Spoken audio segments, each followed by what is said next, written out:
Hi everyone, I'm Nick Kirkenmeister from Heartland Wines, and we're coming to you today from the back room at Wolfie's Records on McGill Road. And I'm really lucky to have with me today a perfect snapshot of Nord. We're starting out by introducing Ida from Orbe Hair and Beauty, and most of you are going to know her anyway. And also, from a different angle, we're lucky enough to have Amir from Core Health Physio and Pilates. I always want to get that backwards. I figure if you do enough Pilates, you don't have to worry so much about the physio, but either way, they're both an important way to stay healthy. So, guys, thank you so much for joining us here today. You're welcome. Thank you for having us. I want to start by asking, I suppose, a really general question. What is it that you think makes a local? What is it about this community, about the people who live here, that makes the people individual and special? What makes this different? No pressure. Look, I think, it's so community-based and it's great. There's a lot of things, there's a lot of elements that make that up. But I just think to be able to, it is like I do everything here in Norwood. I live, I work, I shop, and so it's quite, you get to know a lot of people, and it's nice when you're walking down the road. It's like, hi, that's a sort of feel good. It's community, and yeah, I think that there's a lot of attributes that make feeling a local. But if I'm going out for dinner or going out for a drink, it'll be local. So it is what it is. And especially now, it's not like you can get out very much. That's so true. It's not easy to go for a walk, come back. I think when I grew up in the neighbourhood, and it's a word we throw around a lot. We talk about multicultural, but certainly when you walk around the neighbourhood, there are people from so many walks of life, so many different backgrounds. And just walking up and down the parade getting something to eat, there are so many different, very real opportunities to experience it. One thing that you two share is that you really get to know, you don't have customers, you have clients. You have people, you have patients, people who are coming back to you time and time again. And you really are forming meaningful relationships, people that you may end up knowing over decades.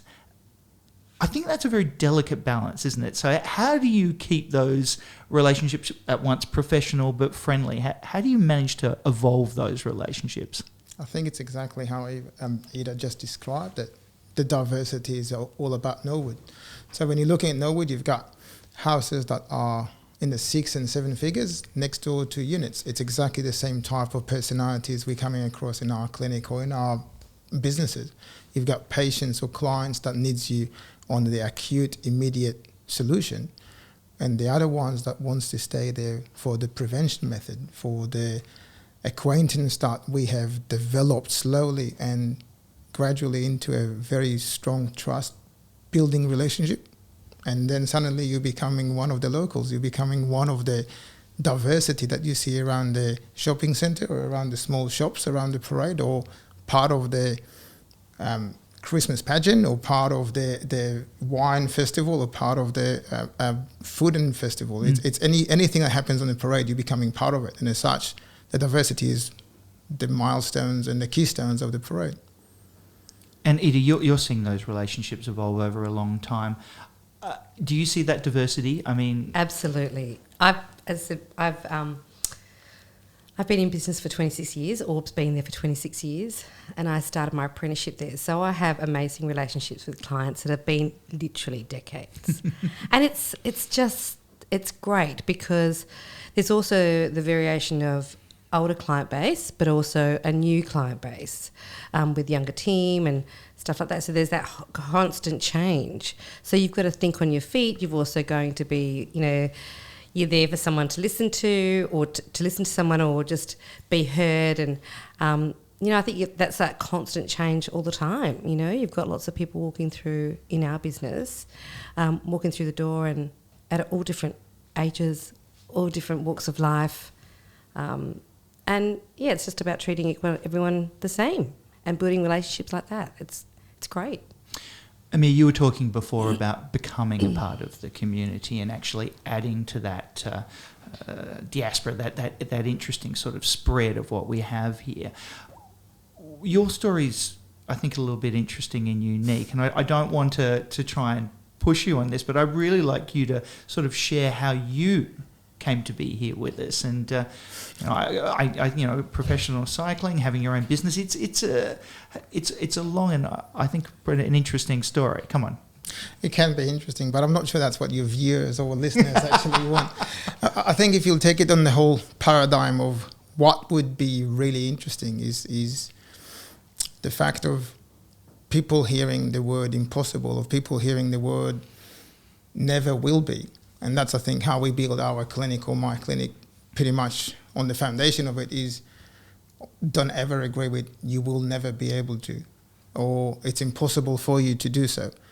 And I think when you are coming from the foundation of whatever, whenever you are reaching a wall that you think that you'll never be able to penetrate or go over, or an obstacle or a challenge, I think this is pretty much where we come across and say, well, we'll help you come across. So we've seen the difficulties that others have experienced of achieving what everyone else is calling impossible.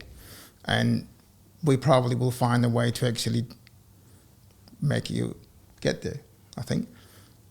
Isn't that part of having your own business? You have to have this self-belief, this sense that you can overcome the impossible, because I think it's one of the bravest things a person can do is go out there on your own and try and create something yourself. I know I've had many sleepless nights wondering whether or not we'd make it another year, another month, another week, but equally you have these wonderful euphoric moments where you think, yes, I've done this, I've achieved this, I've accomplished this.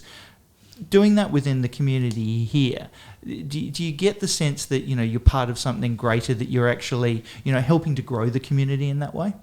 Absolutely, I think, and from what I know, I can't tell I know all very well. You can just look in my head and realise I don't need Ida very much. Well, I think you and me both there, Amir. But I have to tell you a story. I came back to Adelaide after many years of sailing around the Pacific, and I did have a very long hair at the time. And part of the reason I actually went and seek Ida's services, counsel, is that I came back after sailing without able to sail properly because my hair was so long, it was literally lower than my waist, and I couldn't sail anymore. So I didn't know anyone in Adelaide, and the people I was staying with are part of the council, living around the area of the council. And I said, where can I actually get a haircut? And they just said, well, the only place we know is Orbe. So I went there and I just went in and said, can I please shave it off? And the woman that was taking care of me pretty much was shocked and said, we don't get many people that just come with long hair and shave it. And believe it or not, that was the last time I pretty much went to a hairdresser beside a basic barber if I needed to. And I think that the perspective of it is that we get acquainted with the local businesses, we're developing a relationship, we're becoming part of the community. We know people, and if you ask, I've never had a marketing panel in my business beside my own staff. And when we're putting the statistics, because we're all scientists in the clinic and we all love the science, and I think 85% or 89% of our patients are within 5 to 6 blocks of our clinic.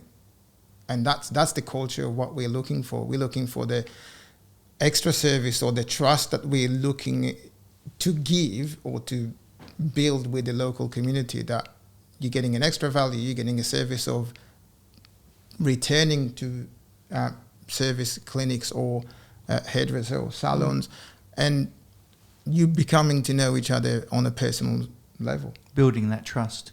I think also more importantly, more than ever, it's, shopping local or staying local is really, really important. And it's just, you want to support people in your area. It's just a natural thing. You want to see people succeed. And, I think having a business has always been putting yourself out there, definitely. But there's so many rewards as well, and that's I always try and look at the positive, and it's like the relationships that you build, the opportunities that you create, and the involvement. I have been in the Christmas pageant many times before and all of those things, but it's just great. And I've had, some of my staff in there, my clients have been able to have their children. That's just something that it's a really great thing to do, and it feels really good.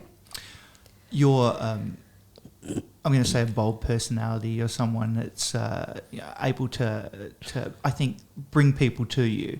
Do you find that when you've got someone in the chair that you're able to bring that out of them as well? I mean, you're able to engender their creativity and embolden them with something perhaps a little bit more exciting than they were thinking of coming in? Absolutely, absolutely, because they want a piece of what you've got going on. So it's that sort of, you want to make that client feel amazing and push the boundaries a bit. And I guess if there's that sense of trust, where it always is in when you've got clients that have been clients for a long time, it's like, they're like, just do whatever you want to do. I think we should do this today, or I think we should try that, or give this a go, or, so that's just a natural thing.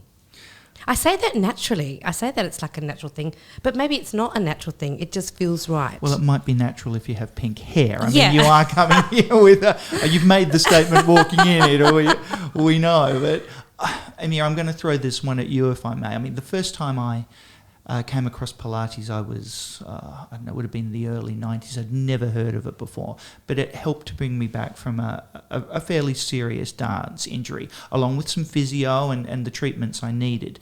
But it was something that was completely new to me. And now Pilates is something that I think it's a word that most people are familiar with. It's sort of exploded onto the scene around the world and here in Australia. What is it about it that complements physio and works so well for people? I wish I could tell you. We don't follow the book. Aha! And it's the most amazing thing that you actually can describe the paradigm behind the clinic in our place, because we use Pilates nothing like the Pilates books or the instructions that you get when you go and take a Pilates course.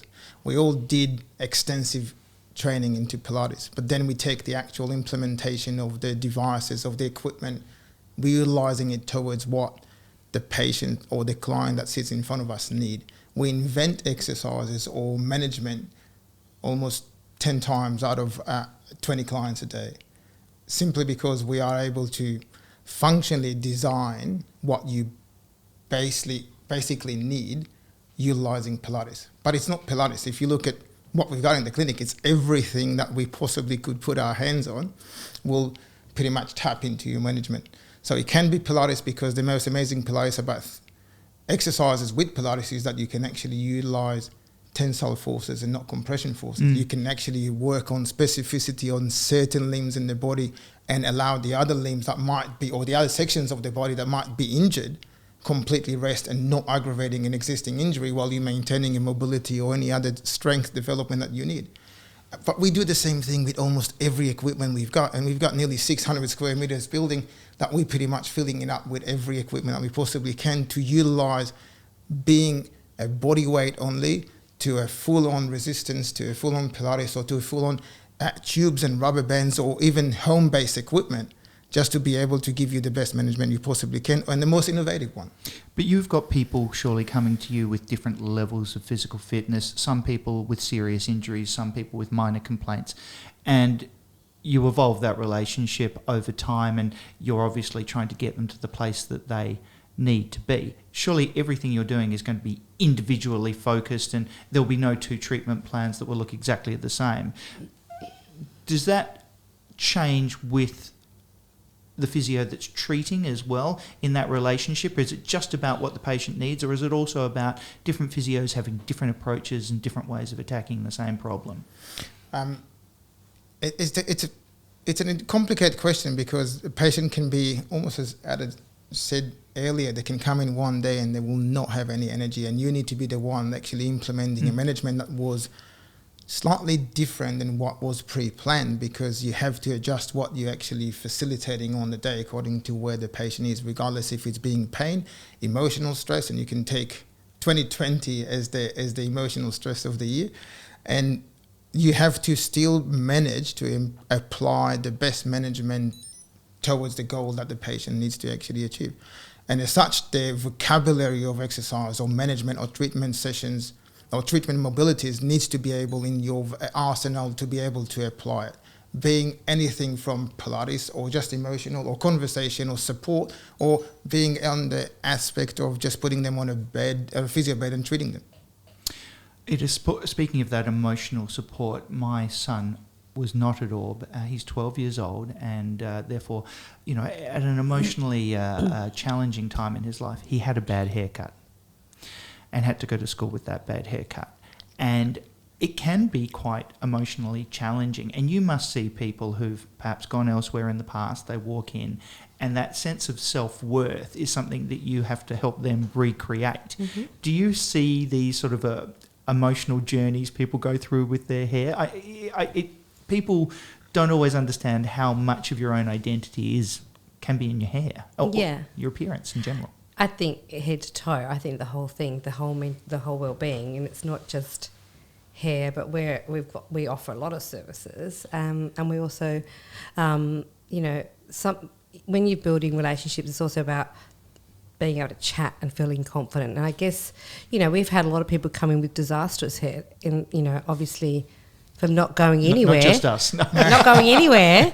Obviously with COVID and everything, not being able to go out and I think just it's just more about how it makes you feel, and being able to make somebody feel great and have a little bit more confidence is mind-blowing. And it's whether you're a 12-year-old child or a 24-year-old, someone that's just coming out of uni or trying to find a job or all of those sort of things. So it's really important. It's not just a haircut. It certainly isn't.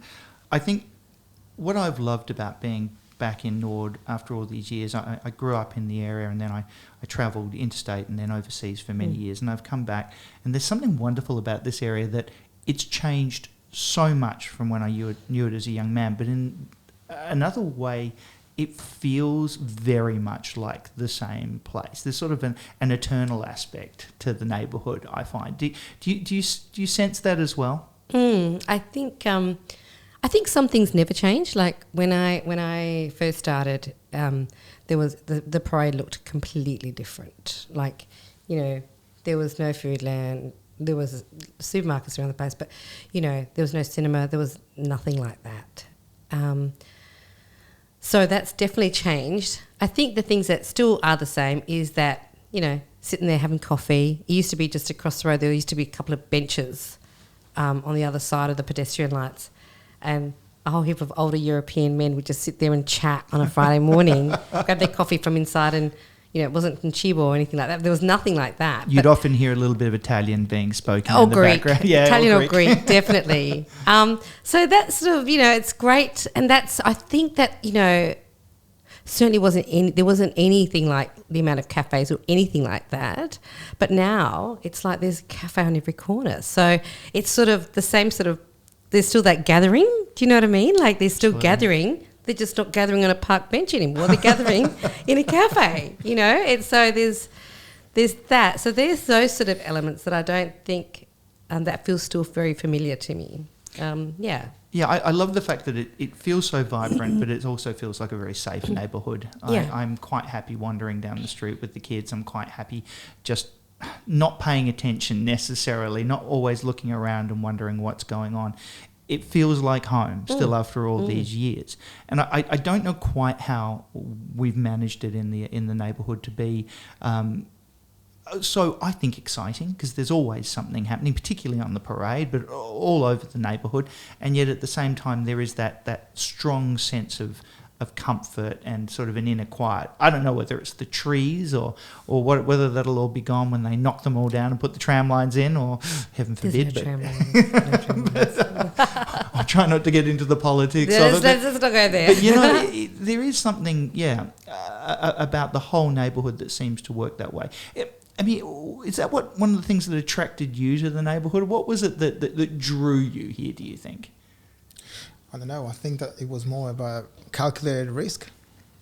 I was looking for a place to open my business while I was doing my studies and still racing and going overseas back and forth. And I wanted this small place that will be very vibrant with a bit of exposure. And that was the parade. That was the perfect solution to the parade. I think that the ability that the parade is open long hours, especially if you're willing to be there for long hours. When I came to the parade, supermarket was closing at 5 o'clock, and I came from overseas that nothing closed ever.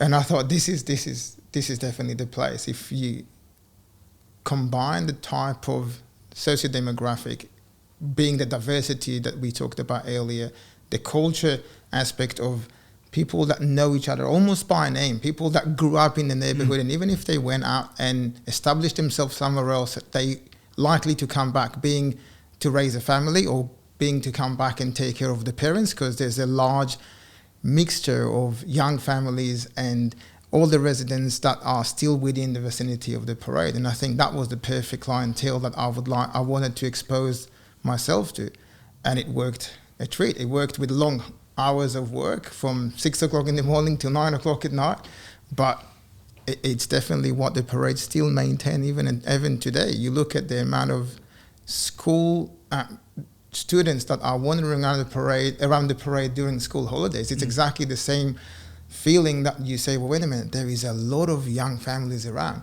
and you can see still on the weekend, there's so many cafes that the majority of the people that sitting in the cafe early morning are the older population, the ones that known each other for years, the ones that still know each other, and they know the baristas by the name. They know the barista knows what sort of coffee and toast they like, and that's what we liked about the parade. And it's also really interesting. Like I've got nephews and I've got two nephews and a niece, and this is where they just come out. This is their meeting place.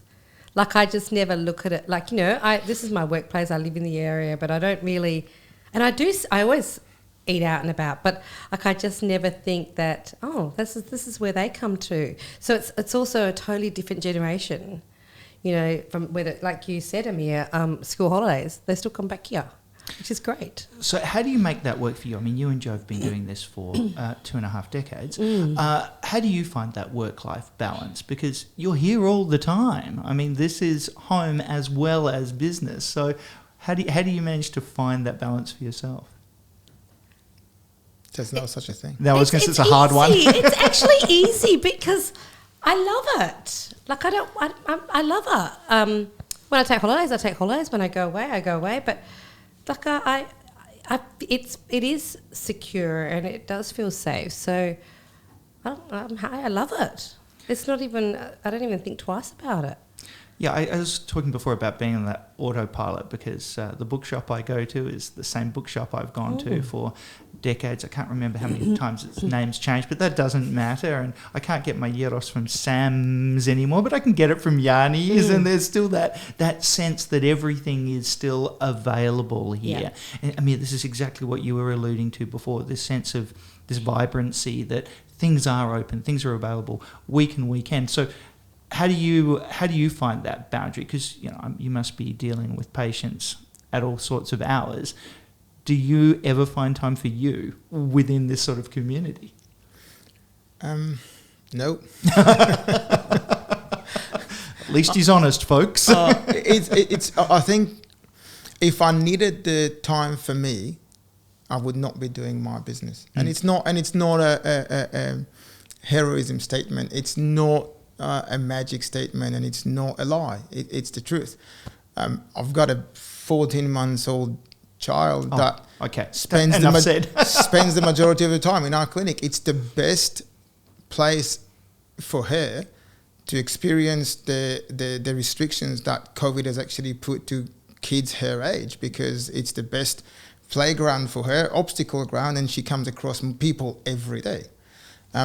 I love seeing my patients, and that's the honest truth, but at the same time I'm allowing myself to go to my clinic when I'm on my own time. So Sundays, believe it or not, I'm there because I need my time to train. I need my time to actually think about what I want to do the following week, month or quarter.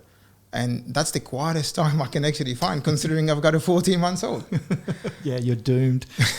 I think one of the things I love about being here is in my business with the winery, with Heartland, I am either in the vineyards, I'll be at the winery, or I'll be working in my office. And until recently, of course, I'll be travelling around the world promoting it in the other countries. But I have this wonderful opportunity, because we've got a little cellar door experience now where people can come in and buy a couple of bottles and chat to me, to meet the locals. And as we're saying, there are so many different types, different flavours of local, and to really get a sense as to where we are. There are so many other neighbourhoods where you can have an office or you can have your place of business and never really touch base with the people around you. I don't think that would be possible here. I think you're always going to be, meeting and getting to know the names of the people where I get my lunch. I'd have to do that if I was going to a place more than twice in this neighbourhood. Otherwise, they'd just give me dark looks for not introducing myself. Do you get that sense? I think that's part of the welcome here, the strong sense of community that's felt out here in McGill Road and particularly on the parade, which is I think the cultural heart of the eastern suburbs. Absolutely. And I think we're lucky. I mean, obviously, I sound like a very one-eyed Nord supporter right now, which I am a one-eyed Nord supporter, but that's a whole other topic. But I don't even follow the footy, and I'm a Nord supporter. You have no option. I have no option. I wouldn't even think twice about that. You're working with teams of people. It's not just you doing what you're doing, and they're going to be coming from different parts of town. Does that sense of community flow on to the people who are working with you as well? Do you sense that they fall in love with the neighbourhood the way we all have? I think for myself, because we do everything locally, it's just a given. So they understand that's what we do. Do you know what I mean? So they're feeling the same because it's what they're being led by. Mm. You know, if we're having a night in and we're doing a training or something, we go here, or we go to Grotto, or we go to Signature Wines, or something like that, where you just, so that's what you just do. So I think that, absolutely, they would feel like that. It's interesting from our place because I think in our clinic it's starting to take effect of slightly the opposite. It's not my staff that trickles down to the parade because they know the parade. The majority of them are Adelaide-based. Admittedly, we've got a few that came from countryside Australia. But it's more interesting to see that patients that come from very far. So I used to be consultant of Keith and Bordertown places that are really outside of Adelaide. And they came to see us here when I stopped going there. And suddenly they sell farm, or they're suddenly buying another house around the council around here because they are being exposed to the parade. We've got clients that comes to see us as a referral base of a friend, existing client, or an orthopedic surgeon that come exposed to us in the clinic, but they're getting exposed to the parade through coming to our clinic, and then they're looking for maybe a house to move into the area here because they found it so appealing and so interesting that they want to be around because it's close to the workplace, it's close to all the shopping centre that they need, plus we are there. Well, Amir, Ida, thank you so much. I mean, we've talked about how intrinsic to the community Orbe is. We've talked about how vital what you're doing is, Amir, and Core Health, Physio, Very and true. Pilates. I'm getting my head around that now. These are businesses, these are practices that we desperately need and become intrinsic to the community over time. So thank you for sharing with us today how you find the neighbourhood and how the neighbourhood finds you. And to everyone there watching us, thank you so much for paying attention, and we'll see you around the neighbourhood. Cheers, guys. Thanks. Cheers. Thank you.